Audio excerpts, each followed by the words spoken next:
Honorable Koimburi in hospital, and 2, to bring a statement and furnish information to the House on his disappearance and subsequent reappearance. Go ahead. Thank you, Honorable Speaker. And as you had properly said, the House recalled that yesterday in the afternoon session, you did instruct I and Honorable Nanok to visit Honorable Kaimbori so that we can able to furnish the House. And Honorable Speaker, we exactly did as you direct, and we have got here a report, one from ourselves as a result of our visit, and I equally have a report from the IG on the status update report on the investigation, on ongoing investigation concerning the alleged abduction. And Honorable Speaker, I want to read a jointly signed report between myself and my colleague, Honorable Nanok, on the status report regarding the visit to the Karen Hospital to assess the condition of Honorable George Kaimbori. Following your ruling and the House resolution yesterday on the 27th, during the afternoon sitting, I and Honorable Daniel Nanok, the MP and the chairperson for Parliamentary Broadcasting Committee, undertook the visit to the hospital on behalf of the House. We arrived in the medical facility at approximately 5:30, and upon arrival, we identified ourselves and stated the purpose of our visit, which was to check on the health and the well-being of our colleague, Honorable George Kaimbori, as well as to convey the goodwill message of the House and yourself, and to gather any other relevant information that might be useful to us as his colleagues in Parliament.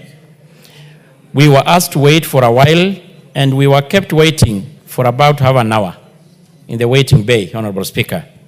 After which we were informed that we could proceed to the third floor, Malindi Ward, where the Honorable Speaker, the Honorable Member, is reportedly admitted.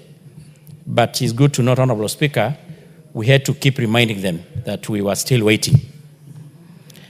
At the ward, that is, it has got a little bit also a waiting area, we encountered 6 individuals who introduced themselves as family members and part of his office staff. Additionally, there were 2 security guards stationed at the doorstep, who informed us that it was not possible for us to see the Honorable Member at the moment. Honorable Speaker, we had to continuously remind him, whoever we are getting there, who we are, introducing ourselves, and keep reminding them the purpose of our visit, of which they actually confirmed that they were already aware of our intended visit following your communication. We explained that our visit was in accordance with a directive from the House Speaker, and it was purely for the well-being and the effort of our colleagues, but our request was still declined. Undeterred, we requested to speak to the doctor in charge, hoping to at least obtain a medical update. Unfortunately, this effort did not bear fruit either, as we were told the doctor was unavailable at the time.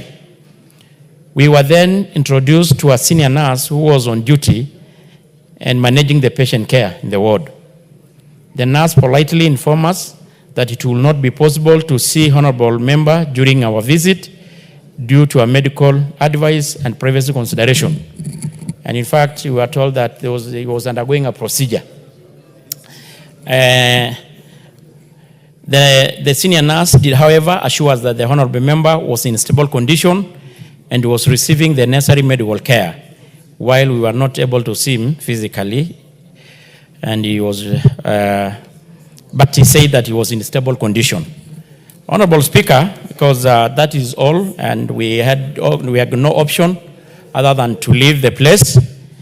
We actually had to kind of, until even my colleague was like telling me we cannot push ourselves more further. It's like the people who are there, Honorable Speaker, were actually kind of looking at us with a lot of suspicion, as if we were there for other reasons. And we, despite that, we keep assuring them that we just wanted to get the update of his well-being. So in regards to our visit, Honorable, that is all we had to say.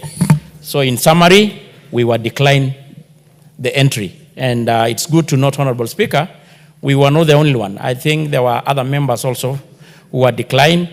But it's also good to note that a few hours before our visit, we saw a media briefing from some other political class who was allowed the entrance, and actually issued a press brief.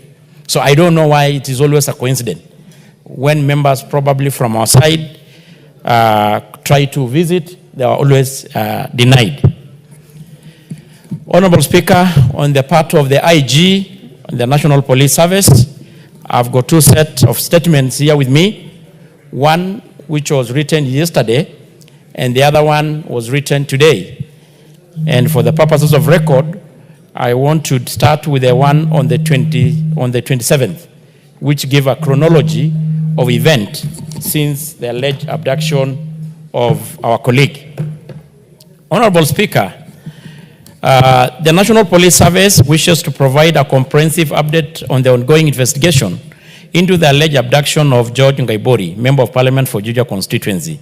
On Monday, 26 May, the attention of the National Police Service was drawn to an amateur video circulating on social media, mainstream media, purportedly showing the Member of Parliament abandoned at a farm in Juja. Police officers from Juja swiftly responded, visiting the alleged scene and thoroughly documenting the area. Upon comparing its vegetation and road dimensions at the scene, which those in the video, it was established, Honorable Speaker, that the two did not match. During the questioning, Moses Karaoke, the caretaker of the coffee farm, which is owned by Jimmy Wanjigi, stated that he had not witnessed such an incident. The officers then proceeded to the Plainview Hospital in Ruiru, where the Member of Parliament had reportedly been taken for treatment. They confirmed that the vehicle used to transport him, registration number KCJ 660P, belonged to Honorable George Ngaibori, and was driven by Frida Njeri, who was also the first responder at the alleged crime scene. The hospital did not disclose the nature of the treatment or first aid administered, making it difficult to assess the extent of the alleged injury. Meanwhile, specialized team from DCI headquarters, supported by the forensic expert from the National Forensic Laboratory, were promptly deployed to the scene to conduct other examination, gather critical evidence, and establish the circumstances surrounding the alleged abduction.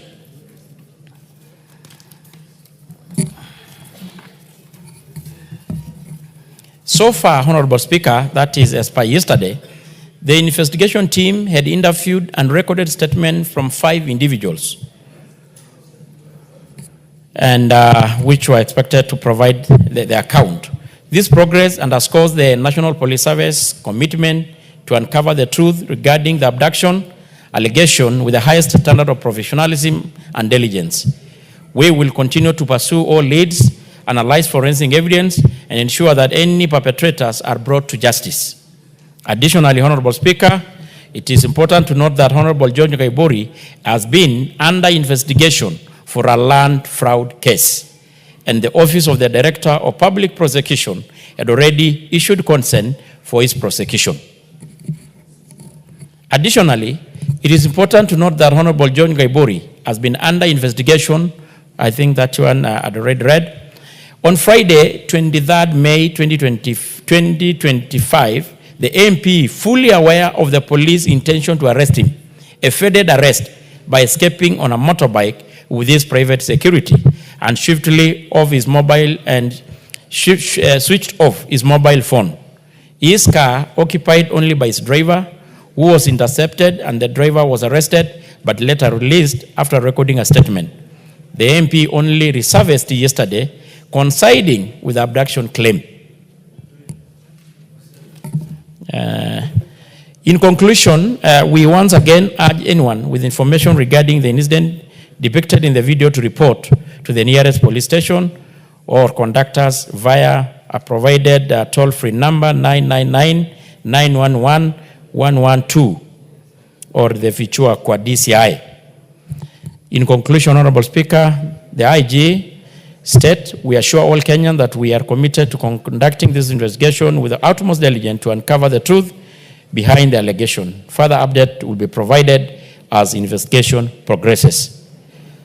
Lastly, Honorable Speaker, today at around 11 a.m., the IG issued again a presser to give the status update report, and the copy of the same here is with me, and I won't read it to the House.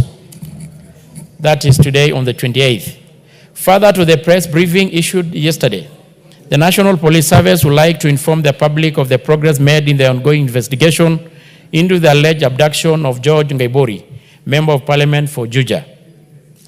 3 additional individuals, Peter Kiratu, Juja CDF Chairman, Cyrus Kieru Muhia, and Karanja Gatana, were arrested and provided statements which have offered crucial leads and further insight into the alleged abduction.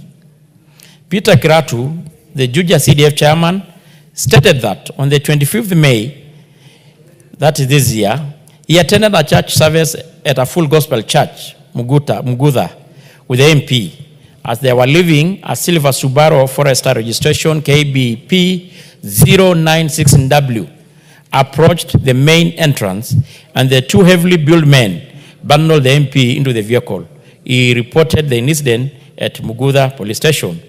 Additionally, on the 26th May, he received a call from the MP's daughter, Wanjiru, informing him that the MP had been found in a coffee farm in Juja.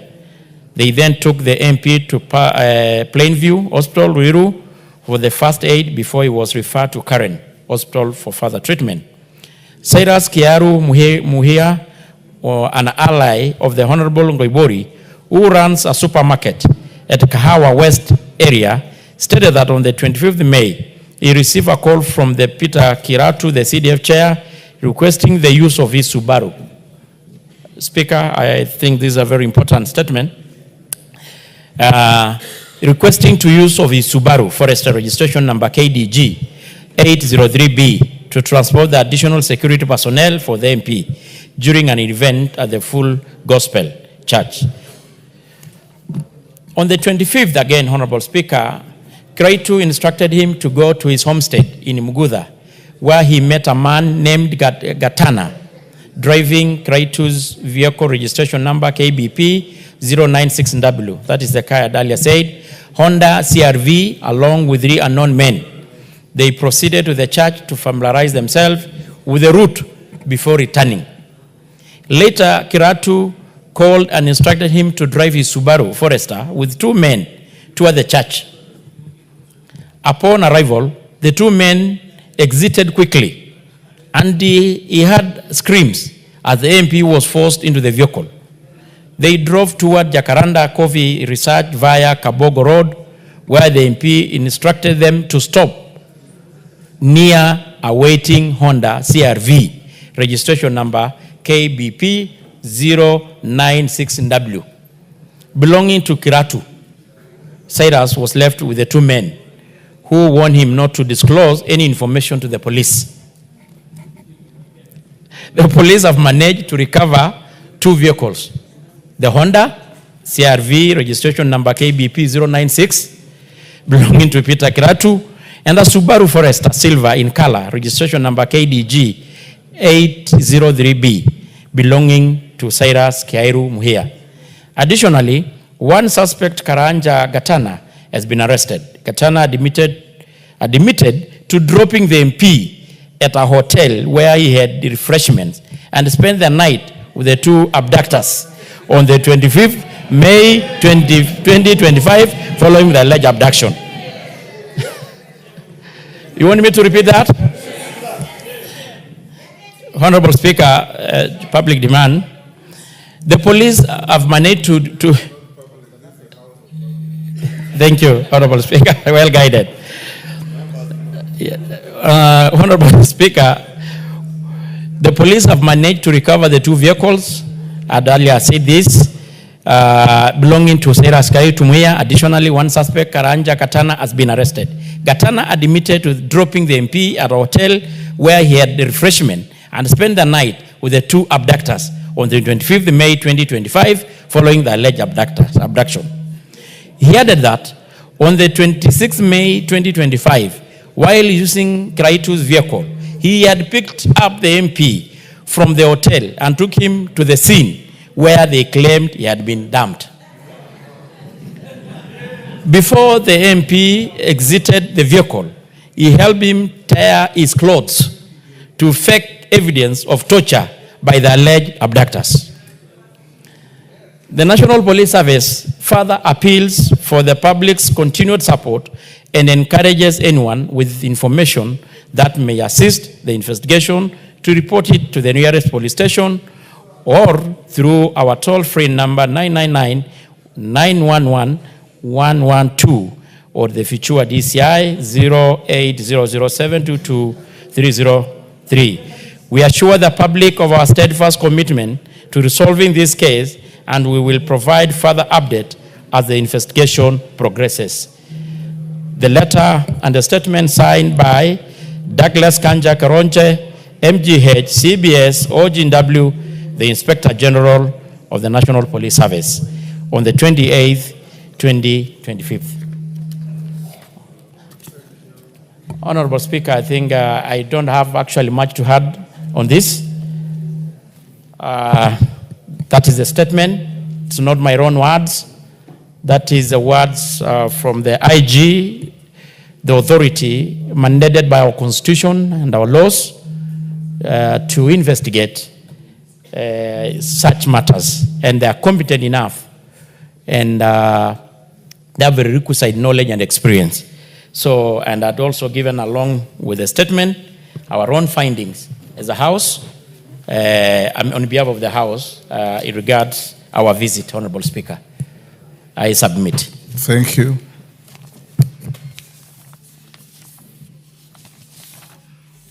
Before I allow 1 or 2 clarifications on that,